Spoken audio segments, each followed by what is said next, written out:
Sir मुश्किल तो बहुत होता है क्योंकि एक गांव की लड़की इंटरनेशनल खेलना बहुत बड़ी बात है उसके लिए। 20 को बीट करके आगे बढ़ना बहुत बड़ी बात है। स्किल को भर के, टैलेंट को भर के, टेक्निक को उनको बता करके उनको हम लोग प्लेयर तैयार करते हैं।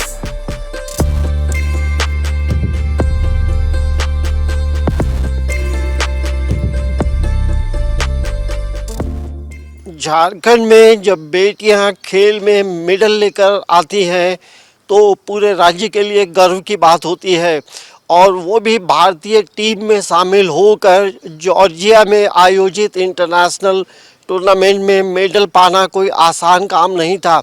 विश्व के 20 देश शामिल थे और उस 20 देशों में कंपटीशन टफ था। और ये आप देखेंगे, हम पहले आपको मेडल दिखाते हैं, और ये जो मेडल है ये बताता है कि खिलाड़ी में कितना दम है। और खिलाड़ी के जो कोच हैं वो भी लगातार जो है ट्रेनिंग देते हैं। और सबसे पहले एक बार पूरा परिचय अपना दे देंगे। मेरा नाम अंजना कुमारी महतो है, पापा का नाम उदयनाथ महतो है, मम्मी का नाम सरुबाला देवी है। मैं छोटे से गांव से बिलोंग करती हूँ, बांसारुली जामटोला। अंजना, ये बताओ कि कितना मुश्किल होता है ग्रामीण इलाके से इंटरनेशनल तक जाने में? सर मुश्किल तो बहुत होता है क्योंकि एक गांव की लड़की इंटरनेशनल खेलना बहुत बड़ी बात है उसके लिए। मैंने ये कभी नहीं सोचा था कि मैं इंटरनेशनल मंच पे इंडिया को रिप्रेजेंट करूँगी। मेरे लिए बहुत टफ है। सुदेश सर ने सपोर्ट किया मुझे, उनका तो हमेशा ही आभार व्यक्त करती हूँ मैं। मेरे वाइस सर, इनका मार्गदर्शन हमेशा रहा है। मैंने जाने से पहले सर से मैंने बताया था, मेरे मन में चल रहा सर कि पता नहीं मेडल आएगा कि नहीं आएगा।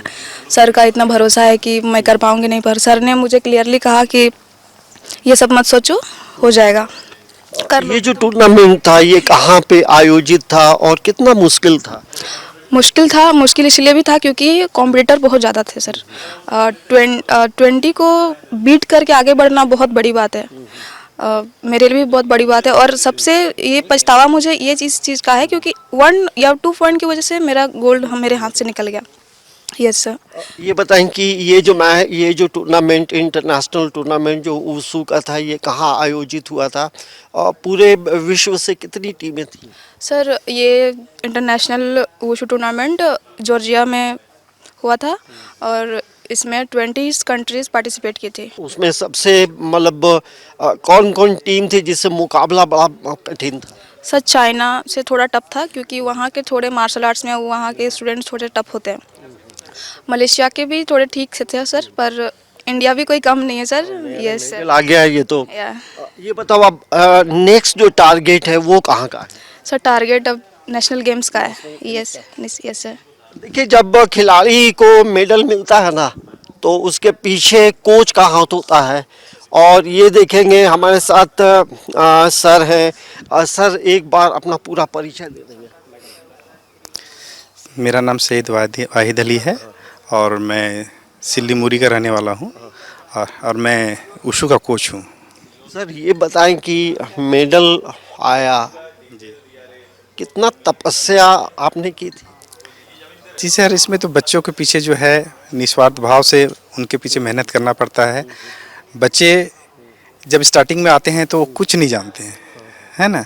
फिर उनके पीछे मेहनत करके उनको हम लोग सोचिए कि हम लोग साँचते हैं, साँच करके उनको अंदर में सारे स्किल को भर के, टैलेंट को भर के, टेक्निक को उनको बता करके उनको हम लोग प्लेयर तैयार करते हैं। उनके पीछे दिन रात लगना पड़ता है, उनको सुबह शाम मेहनत कराना पड़ता है, तब जाकर के कहीं प्लेयर तैयार होते हैं। अभी जब बातचीत कर रहे थे तो आप भी काफ़ी भावुक हो गए थे और अंजना भी काफ़ी भावुक हो गई थी।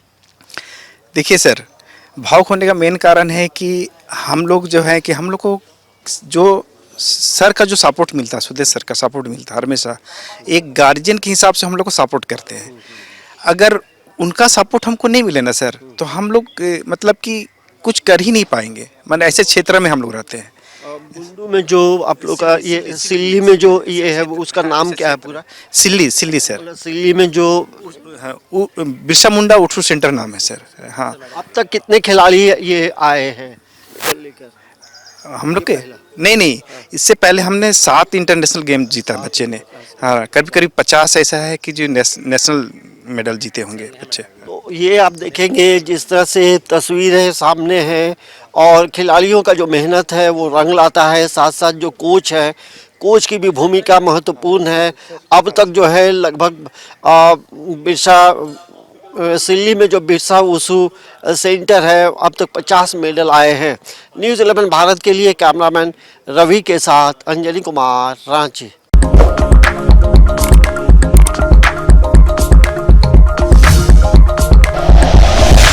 Like and share videos, subscribe करें हमारा चैनल और प्रेस करें बेल आइकॉन। न्यूज़ 11 भारत, सच है तो दिखेगा।